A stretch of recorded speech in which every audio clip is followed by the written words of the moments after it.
السلام عليكم ورحمة الله وبركاته. waxaan halkan maanta kuula wadaagayaa dhowr faa'iido oo laga heli karo isticmaalka maraqa laga sameeyo madaxa malayga. Si kale hadaan ku yiraahdo faa'iido ma leedahay in madaxa malayga la isticmaalo oo la cuno ama maraq laga sameeyo.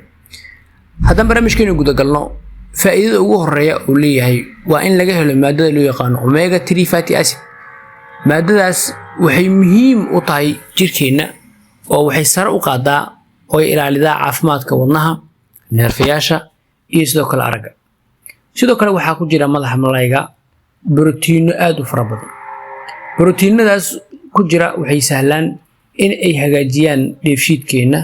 sidoo kale waxay muhiim u yihiin maqaarka iyo inay bogsadaan nabraha ama unugyada meelaha qaar ee naga xanuunsan. waxaa sidoo kale ku jira macdan aad u fara badan sida macdanta calcium, phosphorus iyo magnesium oo muhiim u ah lafaha iyo ilkaha inay xoojiyaan.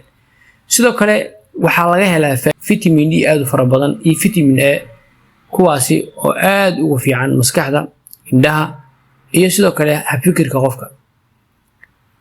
waxayna sidoo kale vitamin D ay ka qayb qaataan si qaas ah vitamin D-ga in jirkeenu calciumta uu si fiican u nuugo oo calciumta ka faa'iideysto.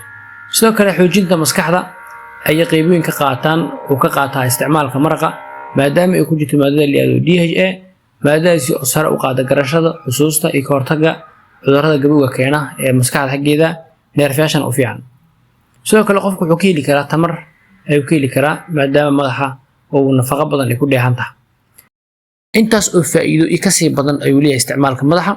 waxaa muhiim ah qofku inuu isticmaalo malay biyo nadiif ah ku koray oo inta badan uu ka fogaado malayga meelaha wasaqda ah laga soo dabo inta badan. sidoo kale waxaa dhici karta maadooyinka leedka iyo mercury oo biraha oo macdan ah jirkeena aan u fiicnayn sidoo kale ku jiri karaan oo meelaha wasaq ah laga soo dabo.